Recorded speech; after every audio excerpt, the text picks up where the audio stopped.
Alright, in this video, I'm going to show you how you can fight coronavirus at home while just drinking a beer. Before I get into this, I'm going to clarify that if you have something that's really old and you probably think, well, every little bit counts and, I got this old machine, actually, you're probably doing worse because you might be using, let's say, $20 of electricity to accomplish 2 cents of research and development work. But anyways, what I'm talking about is an app you can download for your PC. It's called Folding at Home. What it does is it does mathematical calculations using your CPU and GPU to do scientific research to help fight and understand the coronavirus. If you didn't already know, YouTube has been demonetizing and pulling down some videos for people using the term coronavirus. Oh shit, I just used it again. The beer virus or human malware. I can't really say the exact name or else YouTube's algorithm, unfortunately, will just make this video basically disappear. Why they're doing this is beyond me. But it's time YouTube grows up, puts on their big boy pants. If they don't like it, they can have a grilled bratwurst in their mouth for all I care. Let's show you how you can set up this program and you can help contribute to fighting the problem. Right here on this website, Folding at Home, you can download the installer for this right here. You just click Save, and once it's downloaded, you can open this. Go ahead and run it.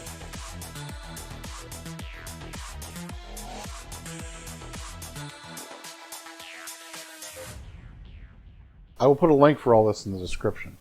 In this video, I'm going to start up an identity. So I'm going to do start folding with an identity. Now here, you need a name. So we'll just use a name. You can't use a space. I'm going to use an underscore. Now for team number, you don't have to have a team number, but if you want to join a team, it's basically just for adding up score, and I guess it's kind of meaningless. But so right here, the team number, I'm going to put in this team number. This is the Linus Tech Tips team number. I will put this team number in the description as well. Then next we have a passkey here. So you don't have to have a passkey, but if you want to get a passkey, you go here and put in your name and email in, and you get a passkey. A passkey kind of just keeps track of like your work and what you've done. Maybe you want to do it, maybe you don't. I went ahead and did it. So up here in my email, you'll get an email like this, and you just get a passkey, and you just copy this passkey, and then you get that into right here, your passkey. So right here, just have your name. You can make anything up. The team number, I'm almost certain you don't need a team number. And the passkey, you don't really need that either, but I'm going to go ahead and use it. And I'm just going to hit save. Right here where it says I'm supporting research fighting, if you select any disease, it'll give you as much of the beer virus research workloads as it possibly can. Okay, so this is the web browser interface. It tends to be a little glitchy. Honestly, I don't even mess with that. I just mess with this right here and the advanced control. Right now it's using my CPU to do a job. And this project number, this is for a different type of illness. This is not related to the coronavirus. Most of what I found that our coronavirus use the GPU. And up here you can select your workload. I leave it at medium just because I have somewhat of a high-end system, I guess you could say, so I can handle it fairly well. If you're gaming, you'll notice it and you'll want to hit pause. But up here, you can click on your name. Once you click on this, it'll show you how many workloads you've completed, things like that. Your score. The only thing I can think of, the score is 4. Maybe I'm wrong, but as far as I know, it's only just for kind of, I don't know, a ranking system that you can kind of look at and see how you're doing compared to others or whatever, I guess. It seems to be like these times I think are fairly accurate here in the estimated time once it kind of gets going a little bit. This number right here, the project number, if your numbers are between the ranges on the screen right now, I'm posting the video, your numbers between those, you're working for the coronavirus. At least that's what I've been told. And so I actually got a remote computer here. On this remote computer, I'm running it too on this remote computer. I got 2 machines running it. This one's not as powerful and the video card isn't nearly as good, but it basically stays on all the time anyway as a server, so. And it has a lot of unused CPU usage, so, might as well throw it at it. I mean, sure it's going to cost a little bit more electricity, but, I want to help out as much as I can at this point. Now, I want to point something out about this folding at home, is that you may see this is running, or you may see that it's not running. And just because it's not running and you don't have a workload, that is fairly normal because you're kind of on standby to do CPU and GPU work when there's a demand for it. If there's no demand for it, you know, then your computer's gonna be sitting there not doing the job. But I found that most of the time have this open, I'm handed work. But some of the time, like, you know, I may not have a CPU job or vice versa, but for the most part, I notice that at least one of those, the CPU or GPU, is always running for the most part. But there's times when I wasn't running anything. But something I noticed, like, it'll have like a next attempt, and it'll have like a time right here.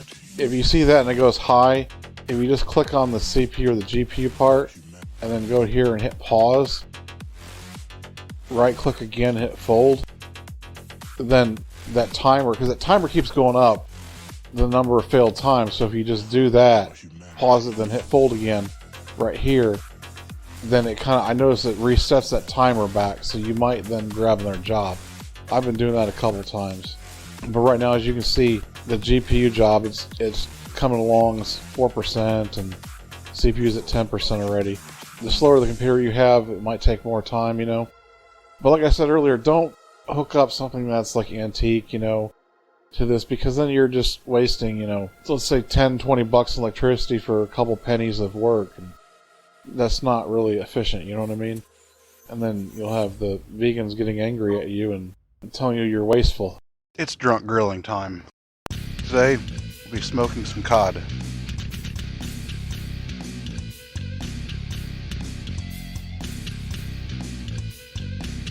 Put a little bit of butter in there.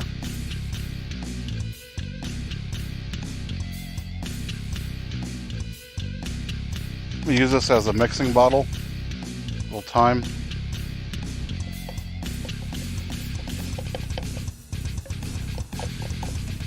Some basil.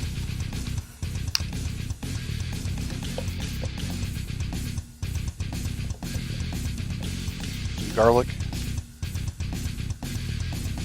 Some dill.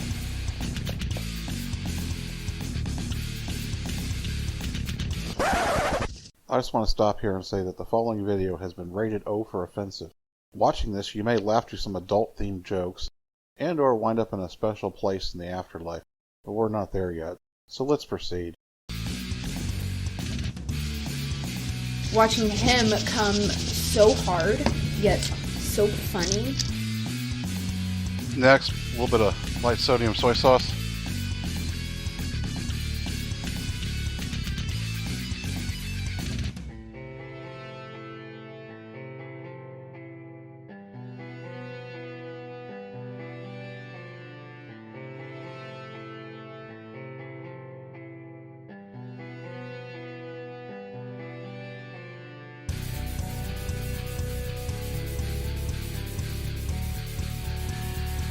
For those who don't know, this is a charcoal chimney starter.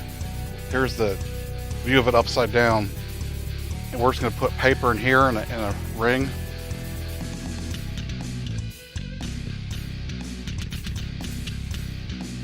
So what I want to do is leave the center open just a little bit.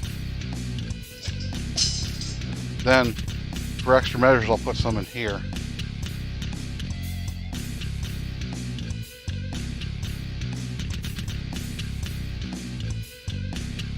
Alright, now that we got that thing full, all we have to do is just light it underneath.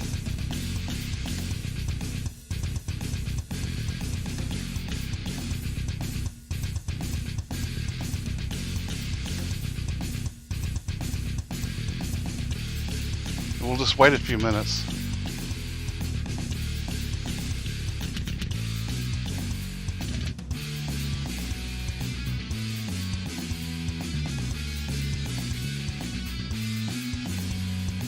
Alright, the next thing we need to do, this charcoal's about ready. You probably can't see it too well on camera, but it's there.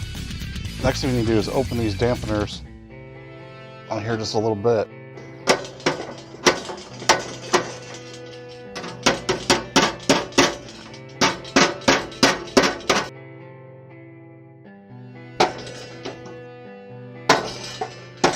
Alright, after a little bit of beating, I'm glad I only paid $30 this grill. Got that dampener open just a little bit. So next, we're going to place our wood. Place the biggest chunks in the middle. And set it on here. This is mesquite wood.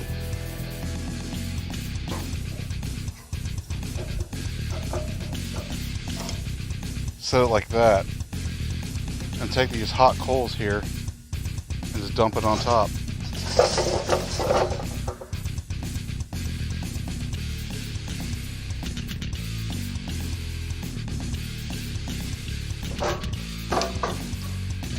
I've got the cod on here opposite of the hot coals. That way that wood will start burning and give us a nice smoke. At this point I can pretty much shut the lid and just let this ride for a little bit until we hit a internal target temp of, I'm gonna go for 145. So let's talk a little bit more about the elephant on the couch. And no, I'm not talking about that big girl that came over there night drunk. Don't judge me. Big girls need love too. Even Pornhub is stepping up to the plate. They're now offering a free premium subscription to people. That they're saying this to flatten the curve, but I'm not sure if they're trying to encourage people to stay at home or forcing them to wash their hands. I don't know. They say it's trying to flatten the curve, but to me it's more like pitching a tent. You decide. But their goal is to force people to wash their hands. Maybe in some cases people have to wash their ceiling fan too afterwards. We don't know.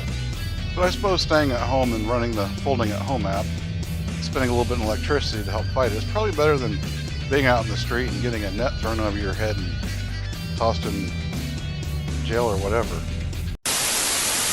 If I get corona, I get corona. At the end of the day, I'm not going to let it stop me from partying. You know? Like, it's really messing up with my spring break. I think they're blowing it way out of proportion. Whatever kills me makes me stronger. I feel great.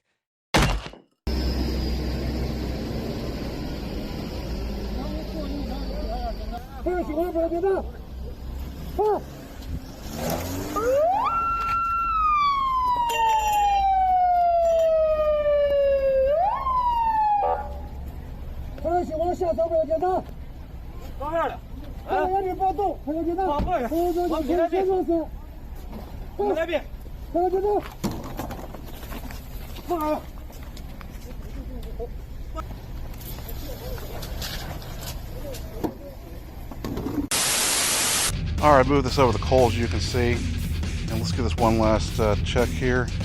Should be really close. 138. Just a couple more seconds, we'll put some cheese on. Alright, what's happening now is the foil's kind of bubbling up. As you can see it rising. And the butter's coming out and dripping the hot coal, which is not a horrible thing because it'll give it a nice smoke flavor to it a little bit.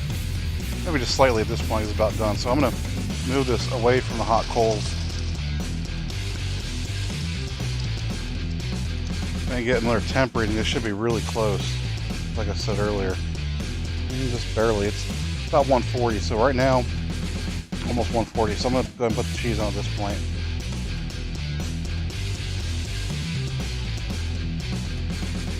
So this grill here, I've actually never shown it in many of my videos, but it was a Lowe's clearance model and I paid like 30 bucks for it. It was normally like 60, but this is like 30. So I'm going to give you my opinion of this grill. First, let's start with the positive things about it. It actually, for as cheap built as this is, how little it cost, I like the fact that it has a side tray, obviously. The airflow control, I'm actually able to do good smoking on this grill. I've used it a few times, but it has good airflow control, able to do good smoking on it. I'm actually surprised. The downsides is the rack in here is one piece, so it doesn't allow me to like put the food on the left and then pull the right side rack up, you know, to put wood or whatever, more charcoal on. It's just all one rack, so I've got to lift the whole thing up. So at some point I'll probably cut it in half. Now, another negative thing I don't like is it has a huge air gap there, which actually doesn't seem to be too much of a problem with barbecuing, but it lets a lot of rainwater in. So I like to try and reuse my charcoal if I can, you know, by choking it off when I'm done, but, you know, a lot of rainwater gets in there and it's kind of, you know, anyway, that's about my only thoughts on it. I do like the smokestack though. Alright, well here it is. You know, if you want, maybe you can put that, cut it in half, put it on a sandwich bun with some mayonnaise and some avocado mixed up together or something. I probably might do something like that. I would show you a simple sandwich, but I don't have any veggies here. I'm trying to stay home and stay out of the grocery store, so I guess this will be it. Hope you enjoyed the video. Hope you start folding at home. Maybe we can all get through this together.